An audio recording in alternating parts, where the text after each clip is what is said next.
Well, let's check in with KRQE News 13 anchor Elizabeth Alvarez, who usually brightens up our day. Good morning to you. Good morning. Were we in sync today with the green? Yeah. Yes, very spring-like. Yes. Very spring-like. Yes. Good morning, ladies. Good morning to you at home. We begin this morning talking about a suspected kidnapper who tried to snatch a little girl off the streets in Albuquerque is still on the loose this morning, and police believe it may be the same guy who lured a 6-year-old girl into his car at the same apartment complex last week and molested her.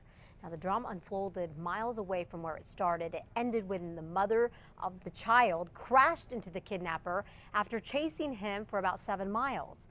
Police say that she rammed her car near Catherine and San Mateo into his car. She was on the phone with 911 dispatchers on and off throughout the whole ordeal, and after the crash, the kidnapper fled into the neighborhood. Now, police did not end up finding him. Cops are saying this appears to be a random kidnapping. The little girl, by the way, is fine. The kidnapper, however, we have some information on him. He's described as being possibly Native American or Hispanic. He is believed to be in his early 20s or early 30s and was last seen wearing jeans and a black t-shirt. We, of course, will keep you updated on the search for this man. Residents might notice something a little different at a problem-plagued park on Albuquerque's west side for the next couple of days. Police are setting up a mobile surveillance camera at Pat Hurley Park, just north of Central and west of Atrisco. Now, that camera is linked to the police department's real-time crime center. Officers actually can use it 24/7. We're told the goal here is to cut down on crime, specifically those that are gang-related. Now, they have been haunting Pat Hurley Park in the neighborhood for the past few years. And City Councilor Ken Sanchez tells us that he will push for the city to spend about 45 grand for a permanent camera for the park, which would make the neighborhood association there pretty happy. Because if you're being watched, you're not likely to get into so much. You're going to stay away. APD has more than 200 cameras around the city, including 100 or so traffic cameras. Cops say they delete most of that video after 24 hours. A graduation dilemma at a popular Catholic high school in Albuquerque. A lot of people talking about this situation here. It's about a student who was born a girl but identifies with being a boy. That student is Damian Garcia, who legally changed his name earlier this year. Now he goes to St. Pius. And at the school's graduation, girls wear white gowns, boys wear black.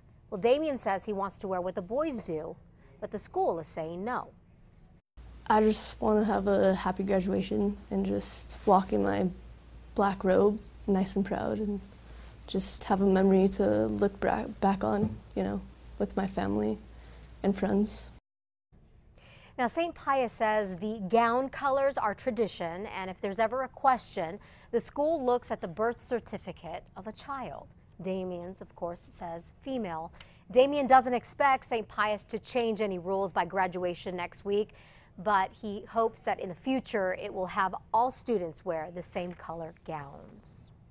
New fire restrictions are in effect for outside of Albuquerque, and it's all due to the drought. Bernalillo County just put those restrictions in place for unincorporated parts of the county. That means no smoking outdoors, no campfires, and no open burning. You can't smoke either or have open fires in the Cibola National Forest, and that includes the Mountain Air and Sandia Ranger districts. And lastly, the parents of Emily Parker, a young girl who was killed in the Sandy Hook Elementary School shooting, will be in town today for a special event. A garden dedication will take place at the Rio Rancho School where Emily once attended. The family says it's all to keep Emily's memory alive. And that wraps it up for your Thursday morning headlines. Be sure to catch Matt, Kristen, and myself every weekday morning on KRQE News 13 beginning at 4:30 a.m. All right, ladies, going to send it back to you. I know you guys are going to start talking about all this Powerball. Oh, yeah. So we can't stop talking about it. Right? I know. We just wish we won. We're very disappointed this morning. I know it. Thanks, Elizabeth. Okay. I'll see you in the Emerald City later on.